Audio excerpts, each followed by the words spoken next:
Welcome to the new segment of the grade 9th. We are discussing geography, 5th chapter, natural vegetation and wildlife. So our country, it's having the varieties of the species. So the species, that is the flora and the fauna. We have a biodiversity in our country, and in a natural vegetation refers the virgin vegetation. The virgin means purely, which is shown. It's the showing that endemic and endemic species which have come from outside India and term as exotic plants, especially in a flora and fauna. So we have a huge diversity of these two, the large kingdom in our country.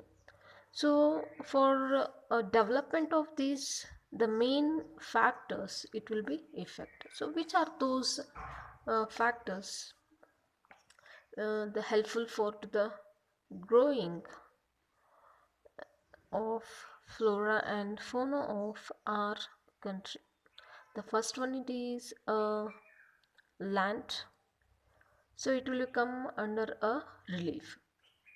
So land, we are having a vast land of uh, in by if you see in geographically, we have a vast land. Yes. In some part of the India, we have plains. In some part of plateaus, and in some part of the mountains. So which are the part of vegetation. Yes. So not only these, in some lands are the too much wet and some lands are totally dry. Is it? So natural vegetation, it's a need a particular land which is the having a fertile level. The generally to give a to opportunity to grow a crops, that is agriculture. Yes. And some are the lands which are the very rough and terrain. Yes. And some places where the grasslands are there, woodlands are there, which are they are the giving for the shelter for varieties of animals, that is a wildlife. Yes, the land. Okay. So next on the land we have a soil. So you know about a soil. The soil have its own structure. Yes. So it's a take a million years to um, take a million years to form a soil. So we have varieties of the soils. Yes, different types of the soils. You can guess those. You can imagine the examples of that. So black soil, red soil, sandy soil. So these are some examples of a soil which is helpful to develop a vegetation. So in different soils, different types of the plants, trees, bushes, it will be grow. In a dry area, in a sandy soil, we cannot grow there which bushes which we can see in our daily life in a surrounding area. They won't grow.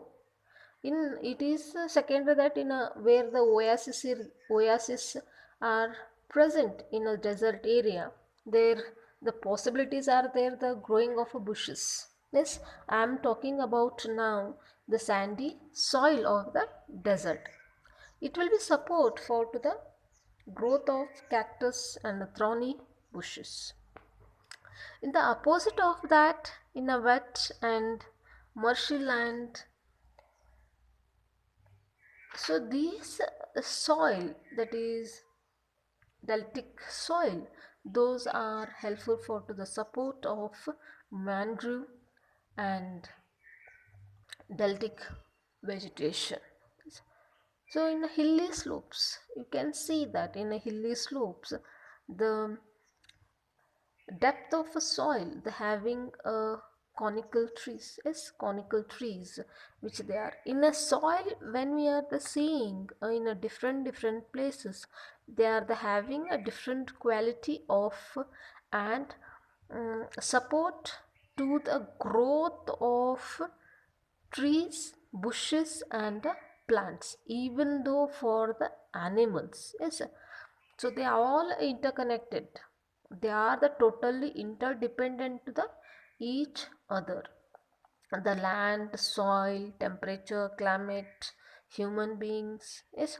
So these are the interconnected to the each other, and the adaptation of these animals as well as plants, it is a uh, adaptation. They will adapted the such a situation, they are adjusted themselves to the grow in that such a land and as well as a soil. Next is a climate. In that, temperature is very important. Yes, without a sunlight, the any kind of the creatures not live. The some are there, they will live without a sunlight also in a depth of sea or the oceanic bed we can take here.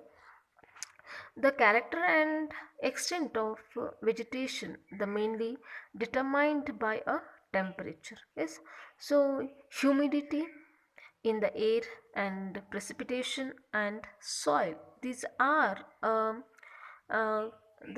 they are the helpful for to the grow of these flora and fauna.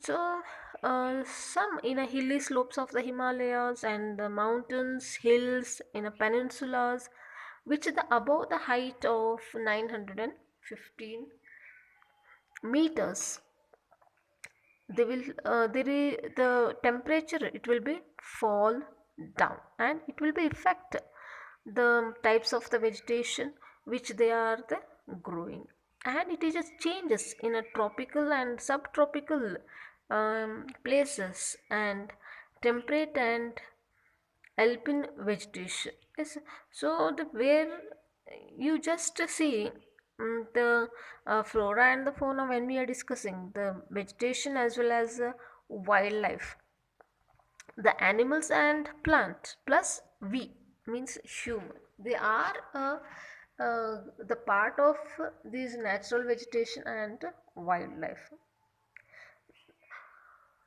In hilly areas and as well as the mountains slopes, the temperature will drop down, there is less temperature we can see, but even though the plants and animals also we can see in these areas which they are having a capacity to lead a life in that such a situation. Here and some examples they given about temperature characteristics of the vegetation zone. Is it? See here, just we can take the vegetation zones and main annual average temperature in a degree Celsius. The main temperature in a January, that is in a degree Celsius, and remark. Yes. So first one, it is a tropical above 24 degrees Celsius and above 18 degrees Celsius. No frost. Yes. And subtropical, the 17 to 24, and in January, that is 10 degree, Celsius to 18. The frost is rare. And temperate 7 to 17 degrees Celsius. And here, see here, the minus 1 to, they are the given here the bracket, that is a minus 10 degree Celsius. The frost and some snow. And alpine, the below 7 degree Celsius and below the minus 1 degree Celsius, means this area totally snow. Here when we see this characteristics of the vegetation zone, you can imagine the degree Celsius which are the above and the below, where uh, some places the snowfall will be there, some places frost will be there. So according to that, these flora and the fauna, it will be present in the areas. So for the reference, you can refer a 9th grade textbook. Thank you.